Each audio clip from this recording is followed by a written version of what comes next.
ناظرین گرامی، السلام علیکم ورحمۃ اللہ وبرکاتہ۔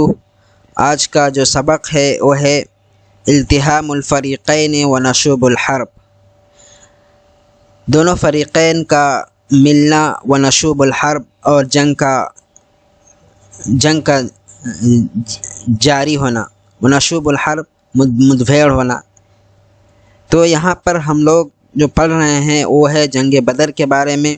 جنگ بدر چل رہی ہے اور یہاں پر مشرکین مکہ اور مسلمان ایک دوسرے سے کس طرح سے ملتے ہیں، اور ایک شخص جو ہے کس طرح سے جنت میں جانے کے لیے بے چین ہوتا ہے۔ آپ صلی اللہ علیہ وسلم ایک جملہ کہتے ہیں اور اس جملے کے بنا پر اس کے اندر کس طرح سے تڑپ پیدا ہوتی ہے جنت میں جانے کے لیے، اس کو ہم یہاں پر اس سبق کے اندر پڑھیں گے۔ چلیے شروع کرتے ہیں۔ التحام الفریقین، دونوں فریقین کا آپس میں ملنا، و نشوب الحرب، اور جنگ کی شروعات، یعنی جنگ کا ملبھیڑ ہونا، یعنی ملبھیڑ ہونا کر سکتے ہیں۔ و نشوب الحرب، جنگ کا چھڑنا، و نشوب الحرب، اور جنگ کا چھڑنا۔ وتزاحف الناس، تزاحف کا مطلب ہوتا ہے ایک دوسرے کے قریب ہونا، آپس میں ایک دوسرے کے قریب ہونا۔ تزاحف الناس، لوگ ایک دوسرے کے قریب ہوئے۔ ودنا بعضهم من بعض، اور بعض کے قریب ہو گئے، یعنی ایک دوسرے کے قریب ہوئے اور بعض کے قریب ہو گئے، مطلب یہ ہے کہ ایک شخص کے لیے متعین ایسے۔ ودنا بعضهم من بعض، اور بعض سے قریب ہو گئے۔ ودنا المشرکون، اور مشرکین بھی قریب ہو گئے۔ فقال رسول اللہ صلی اللہ علیہ وسلم، تو رسول اللہ صلی اللہ علیہ وسلم نے فرمایا، قوموا الى جنت ارضها السماوات والارض، کہ ایسے جنت کے جانب بڑھو۔ قوموا الی مطلب ہوتا ہے قام الی، بڑھنا، آگے چلنا۔ قوموا الی جنت، ایسے جنت کی طرف بڑھو، ارضها السماوات والارض، جس کی چوڑائی کیا ہے؟ زمین و آسمان کے برابر ہے، یعنی زمین و آسمان جتنی ہے اتنی جس کی چوڑائی ہے اور جس میں بہت سارے خصوصیات ہیں، اس کی جانب تم لوگ بڑھو۔ آپ صلی اللہ علیہ وسلم نے یہ جملہ کہی، اس کے بعد پھر آگے دیکھتے ہیں۔ اول قتیل، پہلا مقتول، اول قتیل، پہلا مقتول۔ وقام عمیر بن الحمام الانصاری، عمیر بن حمام انصاری رضی اللہ عنہ جو ہیں وہ کھڑے ہوئے۔ فقال، اور کہا، یا رسول اللہ، اے اللہ کے رسول صلی اللہ علیہ وسلم، جنت، ایسی جنت، ارضها السماوات والارض، جس کی چوڑائی زمین و آسمان کے برابر ہے، یعنی ایسی جنت، کیا جنت ہے؟ ایسی جنت ہے جس کی چوڑائی جو ہے زمین و آسمان کے برابر ہے۔ قال، رسول اللہ صلی اللہ علیہ وسلم نے فرمایا، نعم، ہاں۔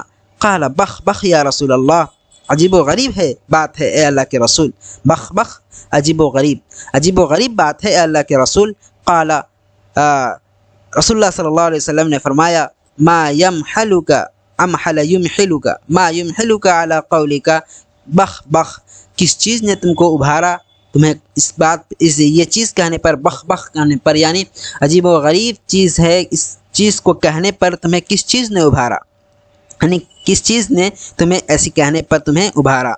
قال، اس شخص نے کہا، لا واللہ یا رسول اللہ الا رجاء ان اکون من اہلها، کہا، لا واللہ، نہیں بخدا اے اللہ کے رسول، ایسی بات نہیں ہے، الا رجاء، مگر یہ ہے کہ بس ایک امید ہے، کیا ہے؟ الا رجاء، مگر امید ہے، ان اکون من اہلها، کہ میں اس کے اہل میں سے ہو جاؤں، یعنی جنت والوں میں سے میں ہو جاؤں، یہ بس میرے اندر یہ امید ہے، کوئی ایسی بات نہیں ہے بخ کہنے کی، مجھے کوئی ایسی بات نہیں ہے جس کی وجہ سے میں نے بخ کہی ہو، بس یہ ایک امید ہے کہ میں جنت والوں میں سے ہو جاؤں۔ قال، تو رسول اللہ صلی اللہ علیہ وسلم نے فرمایا، فإنک من اہلها، تم جنت والوں میں سے ہو، یعنی تمہارے لیے جنت ہے، تم جنت والوں میں سے ہو۔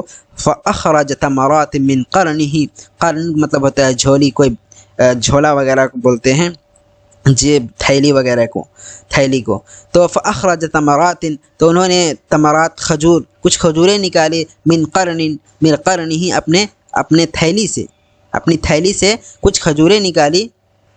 فجعل یأکل منہن، اور ان سے کھانے لگا، یعنی صحابی جو تھے وہ ان سے کھانے لگے، یعنی اس کھجور کی تھیلی سے کچھ کھجوریں نکالی اور کھانے لگے۔ ثم قال، پھر کہا، لئن حییت حتی آکل من تمرات هذه، اگر میں زندہ رہوں، حتی آکل من تمرات هذه، ان کھجوروں کے کھاتے تک، یعنی یہ جو میں کھجور نکالا ہوں اگر میں اس کھجور کے ختم ہوتے تک بھی زندہ رہوں انہا لحیات طویلۃ تو یہ زندگی جو ہے یہ لمبی زندگی ہو جائے گی، یعنی اس کھجور کے کھاتے تک اگر میں زندہ رہوں اس کو ختم کرتے تک تو یہ لمبی زندگی ہو جائے گی۔ آپ نے ایسی بات کہی اگر میں اس کو کھاتے تک بھی یہاں زندہ رہوں اور جنگ کو دیکھتے رہوں تو یہ میرے لیے ایک لمبی زندگی ہو جائے گی۔ فرما بما کان معه من التمر تو ان کے پاس جو بھی کھجور تھے سب کو انہوں نے پھینک دیا۔ فرما، رما کا مطلب ہوتا ہے پھینکنا، فرما بما کان معه من التمر تو جو بھی کھجور ان کے پاس تھے ان سب کھجوروں کو انہوں نے کیا کیا؟ پھینک دیا۔ ثم قال پھر فرمایا ثم قاتل حتى قتل پھر انہوں نے جنگ کی حتى قتل یہاں تک کہ وہ شہید ہو گئے۔ فكان اول قتیل تو وہ پہلا مقتول تھے۔ کون؟ ان کا نام تھا عمیر بن حمام الانصاری، یہ پہلا مقتول تھے۔ والناس على مصافہم اور لوگ صفوں پر تھے، صابرون ذاکرون اللہ کثیرا صبر کر رہے تھے اور اللہ تعالیٰ کا ذکر کر رہے تھے بہت زیادہ۔ وقاتل رسول اللہ صلی اللہ علیہ وسلم قتالا اور رسول اللہ صلی اللہ علیہ وسلم نے جنگ کی شدیداً سخت جنگ کی۔ وكان اقرب الناس من العدو اور وہ دشمنوں سے لوگوں میں سب سے زیادہ قریب تھے، یعنی جتنے بھی لوگ تھے مسلمان کی جانب سے ان میں رسول اللہ صلی اللہ علیہ وسلم سب سے زیادہ قریب تھے دشمنوں کے، یعنی دشمنوں کے سب سے زیادہ قریب آپ صلی اللہ علیہ وسلم تھے۔ وكان من اشد الناس يومئذ بأسا اور وہ لوگوں میں سب سے زیادہ شدید تر تھے یومئذ اس دن، یعنی لوگوں میں بہت زیادہ شدید سخت ترین تھے، یعنی لوگوں میں سب سے زیادہ شدید سخت ترین تھے، یعنی مرکزی طور پر، بأساً مرکزی طور پر۔ وکان من اشد الناس اور لوگوں میں سب سے زیادہ شدید تر تھے یومئذ اس دن، بأساً مرکزی طور پر، بأساً کا مطلب ہوتا ہے مرکزی طور پر۔ ونزل الملائکۃ بالرحمۃ والنصر اور رحمت اور مدد کے فرشتے نازل ہوئے اترے۔ وقاتل المشرکین اور انہوں نے مشرکین سے جنگ کی، وقاتل المشرکین اور انہوں نے مشرکین سے جنگ کی۔ آج کے لیے اتنا ہی۔